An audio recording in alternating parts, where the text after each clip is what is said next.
2 Corinthians 8, you'll know what we're doing. We have been marching here through 2 Corinthians at a pretty fast pace, almost a chapter a week, knowing that there's so much here that you can't really cover in a session like this, in a preaching session. So what we do is we encapsulate this sermon into an outline and email it to our small group leaders, our small group members, for them to chew on and discuss throughout the week.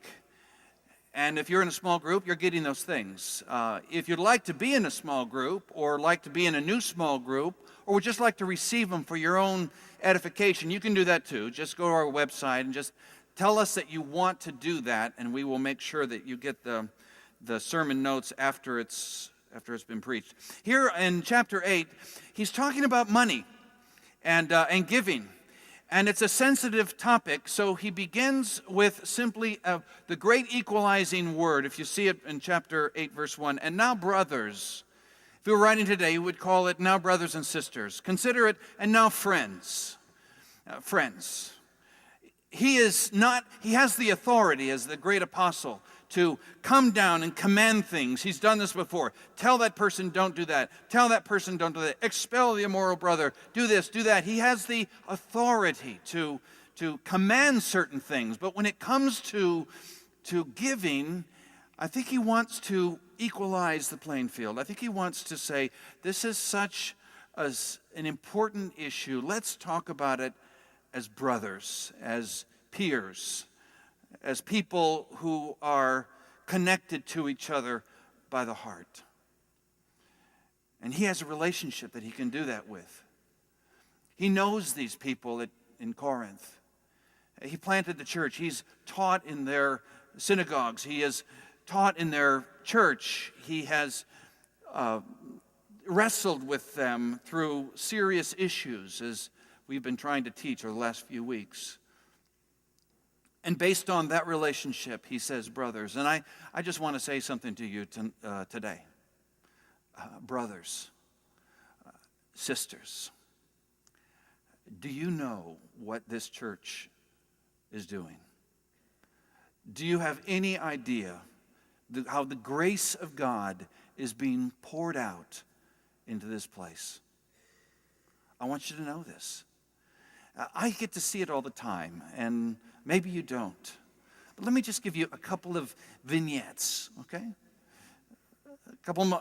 Just a few weeks ago, I was in Peru, and I walked up to the building that essentially we bought for the Diocese of Peru. In the last capital campaign, we decided we're going to raise a bunch of money to do a number of projects, but we said we're going to set aside $500,000 so that we can help the Diocese of Peru, with whom we are in a great relationship. And so we helped them buy this amazing building. And I walked into it, and there were tears of joy coming out of my eyes. I could not imagine a greater investment in this place. The place was all shined up, fresh paint on the walls, people excited about it, exceedingly thankful for what this church had done.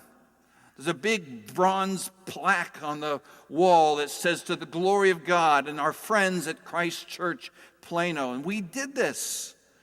Oh my gosh, it was just incredible. A seminary meets there with 40 students. A church meets there with 80 to 100 people and growing. The diocesan conference meets there. They have this big room. I taught the diocesan clergy when I was down there.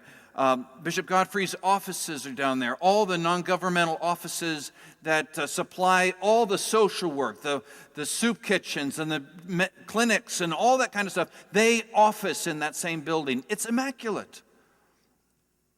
Can I just tell you that it would have taken 100 years, if then, for the Diocese of Peru to gather together all the resources together to do something like this church did. Brothers, let me tell you about the grace of God. And it's not just buildings. Oh my gosh, buildings are just tools. Buildings are boring without what goes on within them. I got this letter the other day from a member of our church. He may be here this morning, and I didn't ask him if I could read it, but I won't use his name. I just used his initials. His initials are Todd Champney. So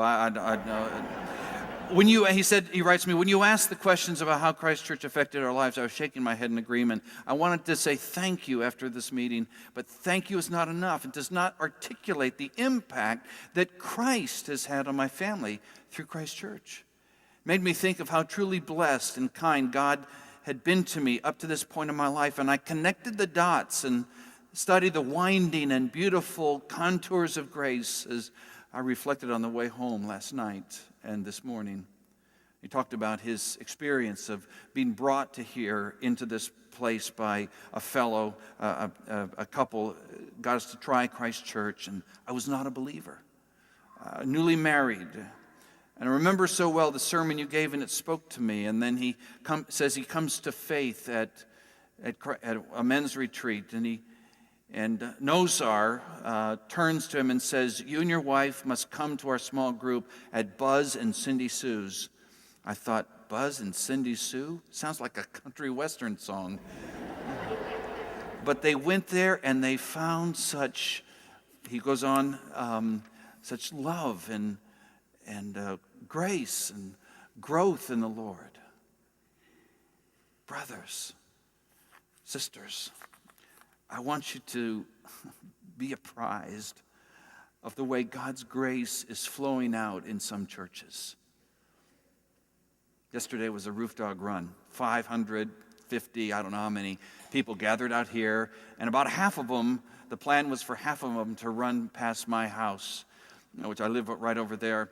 And we had tables set out, and we had cups, and we were pouring water, and these 3 Nigerian boys that I told you about a couple of weeks ago that were raised in a Nigerian orphanage and had been adopted by the family that just lives across the street only in June, and brought them here to America out of a Nigerian orphanage.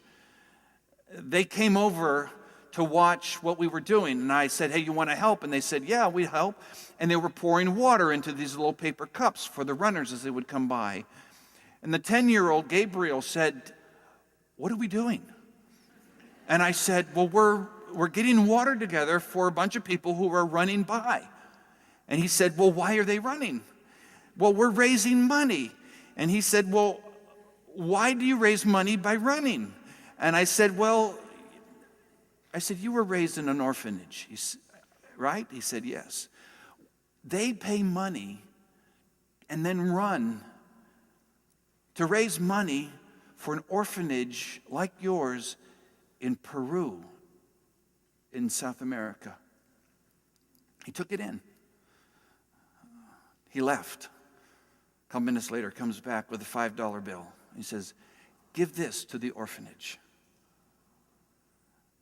Brothers, sisters, I want you to be aware of the grace of God that is poured out. To make a monetary gift that supports the ministries of Christ Church Plano, visit christchurchplano.org.